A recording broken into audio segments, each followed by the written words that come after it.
तो बच्चों कैसे हैं आप सब लोग। स्वागत है आपका इस वीडियो के अंदर।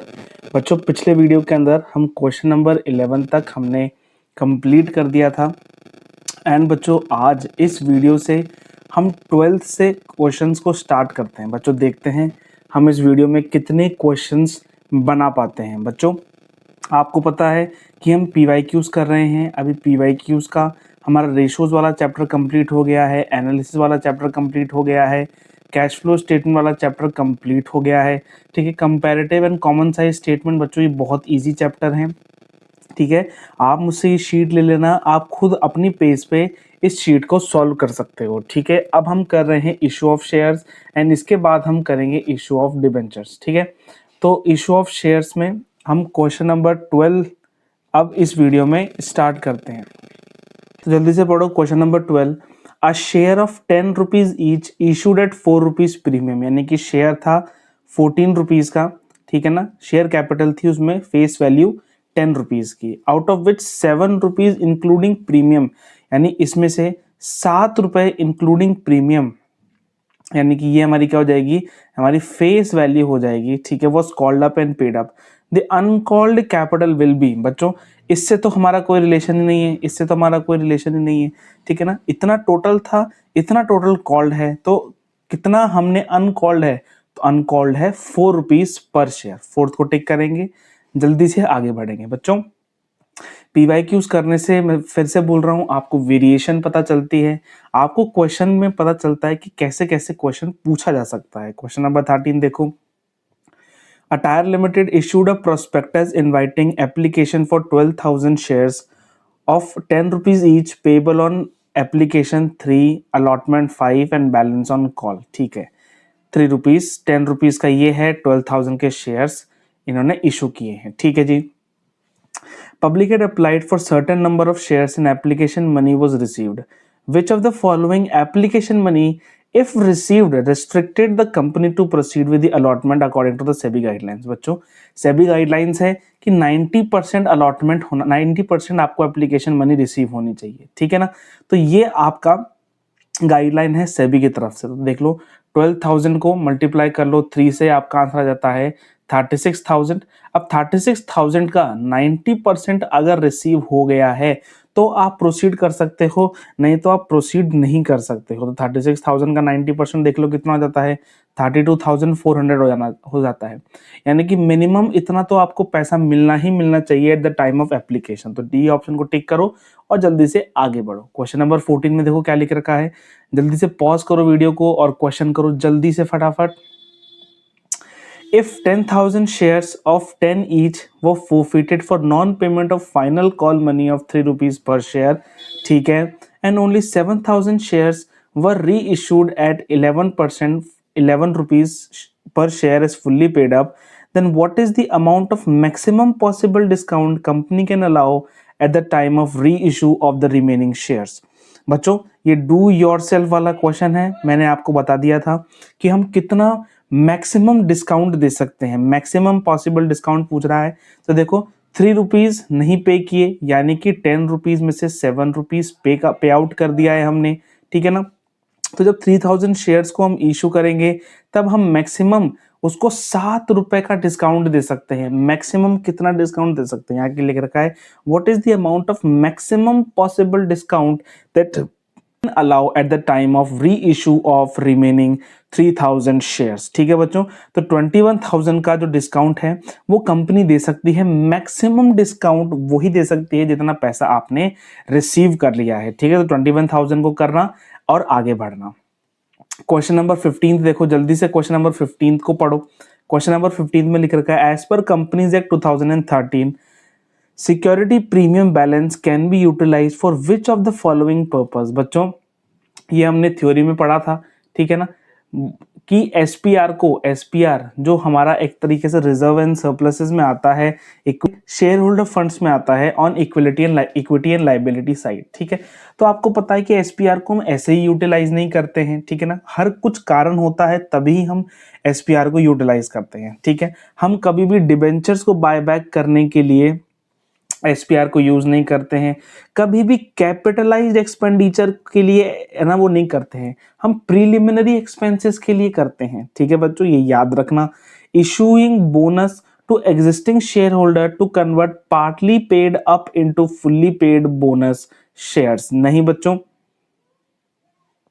इसलिए भी हम यूज नहीं करते हैं। ठीक है ना, हम इसलिए भी एसपीआर का यूज नहीं करते। तो किस लिए करते हैं? ऑप्शन है B, providing for premium payable on redemption of debentures. बच्चों आपको याद होगा कि जब डिबेंचर्स को रिडीम करते हैं तब एसपीआर में से ही हम जो प्रीमियम होता है ना हमारा प्रीमियम, उसको पे आउट करते हैं। ठीक है बच्चों, इतना आपको पता होगा, आपको याद आ गया होगा इशू ऑफ डिबेंचर वाले चैप्टर में से। ठीक है, तो इस क्वेश्चन में से बी ऑप्शन को टिक करो एंड आगे बढ़ो। क्वेश्चन नंबर 16 में देखो क्या लिख रखा है, reserve capital is not a part of. बच्चों रिजर्व कैपिटल किसका पार्ट नहीं है? बच्चों किसका पार्ट नहीं है वो आपको बताना है। Reserve capital is not a part of. Reserve capital क्या होती है? यानी कि वो कैपिटल जो अनकॉल्ड होती है, अभी तक कॉल्ड आउट नहीं करी गई होती है एंड वाइंड अप के टाइम पर कॉल्ड आउट करी जाती है। ठीक है बच्चों, तब कैपिटल का भी पार्ट होता है, इशूड शेयर कैपिटल का भी पार्ट होता है, लेकिन जो रिजर्व कैपिटल है वो अनसब्सक्राइब्ड कैपिटल का पार्ट नहीं होता है। बच्चों रिजर्व जो कैपिटल होती है ना वो शेयर होल्डर्स के द्वारा सब्सक्राइब तो करी जाती है, पैसा तो दिया जाता है, लेकिन उस कैपिटल को हम रिजर्व में रखते हैं। ठीक है ना, रिजर्व में रखते हैं और जब ही उसको यूज करते हैं तब हम कंपनी को लिक्विडेट कर रहे होते हैं। ठीक है ना, तो अनसब्सक्राइब्ड कैपिटल को टिक करना और आगे बढ़ना। Question number 17, a company forfeited 4,000 shares of 10 rupees each on which application money of 3 has been paid out। यानी कि 4,000 आपके शेयर्स हैं, 3 एप्लीकेशन मनी है, has been paid and out of these 2,000 shares were re issued. ठीक है, क्या बताना है? Calculate the rate at which these shares were re issued. Okay बच्चों, 2,000 shares were reissued at fully paid up and 4,000 has been transferred to capital reserve. बच्चों देखो, अब यहाँ पे देखो, अब देखो यहाँ पे आपको डिस्काउंट की रेट निकालनी है। क्या निकालनी है? डिस्काउंट की रेट निकालनी है। तो देखो ये चीज आप याद रखना, रुपए हमने दे दिया। ठीक है, कितने शेयर्स री इशू करे? 2,000 शेयर्स री इशू करे, उसमें से डिस्काउंट आपको माइनस कर देना है एंड इक्वल कर देना है 4,000 आपका कैपिटल रिजर्व। अब देखो 6,000। ठीक है, कैलकुलेशन देखो जल्दी करनी है आपको, है ना, कैलकुलेशन में टाइम नहीं वेस्ट करना है। यानी कि एक्स का अमाउंट आपका आ जाएगा 2,000 रुपीज। ठीक है, तो अब सोचो आपने डिस्काउंट 2,000 रुपीज दे दिया है, तो आपने इशू कितने में किया होगा? री इशू प्राइस आपकी कितनी रही होगी? ये देखो 2,000 शेयर्स पर आपने 2,000 का डिस्काउंट दे दिया, तो यानी कि 1 रुपी पर शेयर, 1 रुपी पर शेयर आपने डिस्काउंट दे दिया होगा। ठीक है ना, तो आपने कितना, तो जो री इशू प्राइस है वो आपकी हो जाएगी 9 rupees per share, 9 rupees per share. जल्दी से ऑप्शन बी को टिक करना एंड आगे बढ़ना। जल्दी से हम क्वेश्चन नंबर 18 को देखते हैं। Calculate the amount of second and final call when Abhijit limited issues equity shares of 10 rupees each at a premium of 40% payable on application. Okay, payable, okay fine. तो देखो 14 रुपीज के शेयर हैं, 10 + 4, ठीक है ना, एप्लीकेशन पे 3 है, अलॉटमेंट पे 5 है एंड फर्स्ट कॉल पे 2 है। ठीक है, 40% पेबल ऑन एप्लीकेशन। देखो eight a premium of 40% payable on application on allotment on first call. ठीक है बच्चों, 14 का ये टोटल है। अगर हमको पता है कि कहीं पर भी नहीं दिया गया तो हम बोल देते हैं 1 + 4। ठीक है ना, ऐसे हम कर देते हैं। ठीक है, 3 + 5 + 2, 3 2, तो प्लस बच्चों यहाँ पे हो जाएगा 4। आप आराम से बोल सकते हो second and final call 4 rupees का यहाँ पे दिया होगा। क्वेश्चन नंबर 19 पर बच्चों मैं होप करता हूँ कि आपको ये सारे क्वेश्चंस बहुत अच्छी तरीके से समझ में आ रहे होंगे। क्वेश्चन नंबर 19 को जल्दी से हम देखते हैं। Anish Limited issued a prospectus inviting application for 2,000 shares. Application were received for 3,000 shares. Pro rata allotment was done to 2,400 shares. If Dhruv has been allotted 40 shares, how many shares he must have applied for? बच्चों ये do your self वाला question है, आपको cross multiplication करना है। ठीक है ना, 2,400 उसको अलॉट हुए, 3,000 उसने अप्लाई किए, ठीक है। जब उसको 40 अलॉट हुए होंगे तो उसने कितने अप्लाई किए होंगे, ठीक है। ये आपको क्रॉस मल्टीप्लाई करना है एंड आगे बढ़ना है। जल्दी से क्वेश्चन नंबर 20 देखते हैं। Ambrish limited offered 2 lakh equity shares of 10 rupees each, out of these 1,98,000 shares were subscribe. अब बच्चों जब इतने शेयर सब्सक्राइब कर लिए गए ना, तो इन वाले नंबर ऑफ शेयर्स को नहीं गिनना है। The amount was payable as 3 rupees on application, 4 on allotment, balance on first and final call. देख लेते हैं 1,98,000 है ना, इसको हम इक्वेट कर देते हैं। 3 + 4 + टोटल 10 है तो 7 ही हो जाते हैं। 3 = 10, ठीक है। If a share holder holding 3,000 shares has defaulted on first call, what is the amount of money received on first call? ठीक है, फर्स्ट कॉल पे 3,000 रुपीज डिफॉल्ट कर जाता है कोई व्यक्ति, तो कितना अमाउंट हमको फर्स्ट कॉल पर रिसीव करना है। बच्चों ये तो बहुत ही आसान क्वेश्चन हो गया आपके लिए, ये तो वेरी इजी क्वेश्चन हो गया। देख लो 1,98,000 को आपको मल्टीप्लाई कर देना है 3 से, आपके पास आंसर आएगा 5,94,000, ठीक है ना। उसमें से माइनस कर देना है, कितना एरियर हो गया, 3,000 आपका एरियर है इंटू 3 शेयर्स, यानी कि 9,000 का आपका एरियर हो गया है। अब आप 9,000 को माइनस कर लेते हो 5,94,000 से, तो आपका आंसर आ जाता है 5,85,000, यानी कि इतना अमाउंट आपने फर्स्ट कॉल पर रिसीव किया है, ठीक है ना। What is the amount of money received on first call, यानी कि 5,85,000 आपका करेक्ट ऑप्शन है। देखो बच्चों कितना इजी क्वेश्चन है, एंड ये लिटरली बोर्ड में आए हुए क्वेश्चंस हैं, ठीक है ना। देखो आपके सैंपल पेपर में 2021-22 के सैंपल पेपर में आया हुआ ये क्वेश्चन है, ठीक है। क्वेश्चन नंबर 21 देखते हैं। What is the correct sequence, correct sequence की बात करी गई है बच्चों। देखो जल्दी से, of events, correct sequence of events हैं, forfeiture of shares, default, on calls, re issue. सबसे पहले बच्चों कोई बंदा डिफॉल्ट करता है कॉल्स पे, उसके बाद हम उसके शेयर्स को फोरफीट कर लेते हैं, फिर उसके बाद हम री इशू करते हैं, एंड उसके बाद हम कैपिटल रिजर्व में जाते हैं। यानी कि सबसे पहले आएगा सेकंड, उसके बाद आएगा फर्स्ट, उसके बाद आएगा थर्ड, और उसके बाद आएगा फोर्थ। यानी कि बच्चों जो सी ऑप्शन है वो करेक्ट ऑप्शन है, ठीक है ना। सेकंड में फोर्थ नहीं आएगा, पहले सेकंड आएगा, है ना, सेकंड में फर्स्ट आएगा, ठीक है बच्चों। तो थर्ड ऑप्शन आपका करेक्ट हो जाता है। टिक करो इसको और आगे बढ़ो बच्चों। इसलिए मैं बोलता हूं कि इशू ऑफ शेयर्स में कभी भी थ्योरी को मिस नहीं करना है। ऐसा नहीं करना है कि थ्योरी हम नहीं करके गए, कुछ और ही हम कर गए, ठीक है। सिर्फ प्रैक्टिकल भी मत करो और सिर्फ थ्योरी भी मत करो। अकाउंट्स आपका जो क्वेश्चन पेपर है उसमें थ्योरी आपको देखने को मिलेगी, जैसे कि इसमें आपको थ्योरी देखने को मिल रही है, ठीक है। तो 1-2 नंबर भी बच्चों हमारे लिए बहुत इंपॉर्टेंट हैं, क्योंकि हम वो बच्चे हैं जो हम सेटिस्फाई होंगे जब हमारे 80 आउट ऑफ 80 आएंगे, ठीक है। हमको हमारे बोर्ड की मार्कशीट के ऊपर 80 आउट ऑफ 80 हमको देखने हैं, तो बच्चों हम 1% की भी, है ना, लापरवाही नहीं कर सकते हैं, ठीक है। क्वेश्चन नंबर 22 देख लो। In which of the following situation company house issue of shares at discount. बच्चों डू योरसेल्फ वाला क्वेश्चन है, ठीक है, ये आप खुद करेंगे। मैंने आपको बता दिया सेक्शन 53 में क्या लिख रखा है। अगर वीडियो नहीं देखी तो फर्स्ट पार्ट को जाके देखो जल्दी से।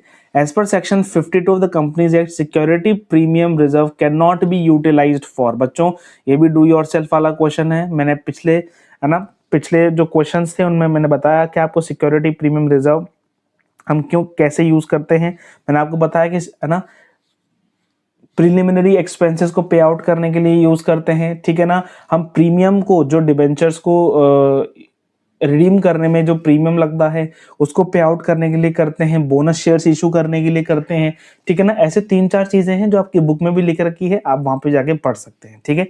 ये डू योरसेल्फ वाला क्वेश्चन है। Net asset minus capital reserve is. बच्चों ये बहुत अच्छा क्वेश्चन है, इसको देखो याद ही कर लो, आप इसको याद ही कर लो। Net asset minus capital reserve is purchase consideration. बच्चों आपको पता होगा कि जब हम issue of shares for consideration other than cash वाले टॉपिक को पढ़ते हैं, तब हम एसेट्स को तो ऊपर लिख देते हैं, एसेट्स को ऊपर लिख देते हैं, लाइबिलिटी को नीचे लिख देते हैं, ठीक है ना।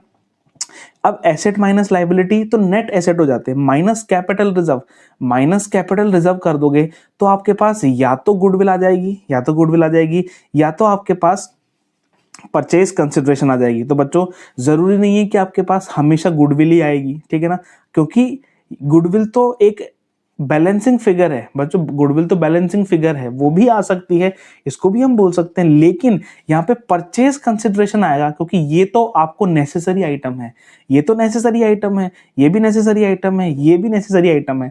कैपिटल रिजर्व एंड गुडविल हमारे बैलेंसिंग फिगर है, ठीक है। तो पहले हम चेक करेंगे कि नेसेसरी आइटम है कि नहीं है। अगर नेसेसरी आइटम नहीं है तो हम बोलेंगे कि या तो ये गुडविल होगा, या तो ये गुडविल होगा, या तो ये हमारा कैपिटल रिजर्व होगा, ठीक है बच्चों। इसको कंफ्यूज मत करना, गुडविल वाले ऑप्शन को टिक करके मत आ जाना। यहाँ पे परचेज कंसिडरेशन है, इसको याद ही कर लो, net asset minus capital reserve is purchase consideration, ठीक है।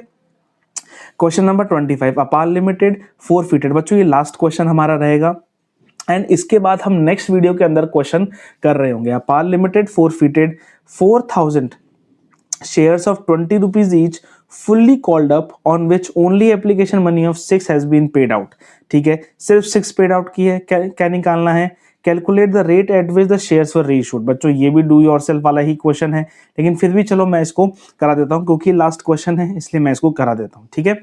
Out of these 2000 shares were reissued, 2000 shares were reissued and 8000 has been transferred to capital reserve, ठीक है। 8000 has been transferred to capital reserve। बच्चों हमको पता है कि कैसे करना है, 12,000 माइनस 8,000 इज इक्वल्स टू हमारा x आ जाता है, x की वैल्यू 4000 आ जाती है, यानी जो डिस्काउंट है वो 4000 है, यानी कि 2000 शेयर्स पर 4000 डिस्काउंट है, तो यानी कि डिस्काउंट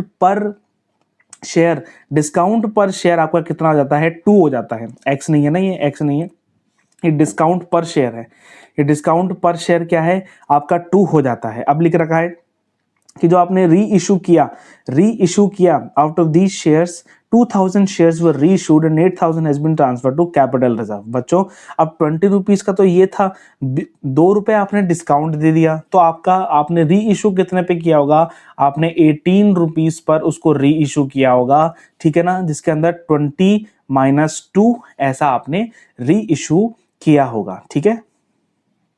देखो 22 होता तो यहाँ पे डिस्काउंट की वैल्यू नहीं आती, यहाँ पे एसपीआर आ जाता, ठीक है, एसपीआर आ जाता। और 8 तो 8 तक कोई रिलेशन ही नहीं है। 20 पर यहाँ पे अगर बिल्कुल पार पे किया होता कोई डिस्काउंट की बात नहीं होती, ठीक है।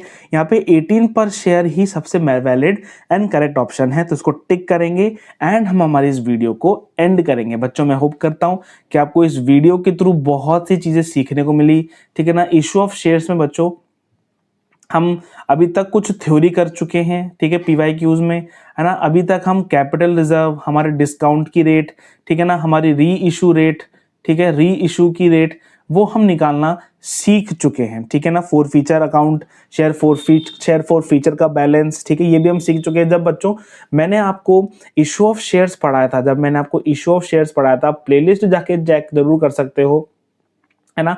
उसमें मैंने आपको सिखाया था कि शेयर फॉरफीचर अकाउंट का बैलेंस कैसे निकालते हैं। मैं आपको वापस बता देता हूं, मोस्ट इंपॉर्टेंट है आपके लिए, आपका बहुत टाइम सेव करने वाला है। आपके कितने शेयर्स, बच्चों ध्यान से देना, कितने शेयर्स री इशू नहीं हुए हैं,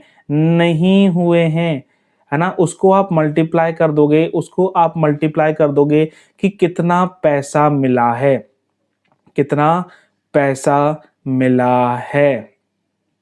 ठीक है, पर शेयर, ठीक है ना, पर शेयर यहां पे लिख दो पर शेयर, ठीक है।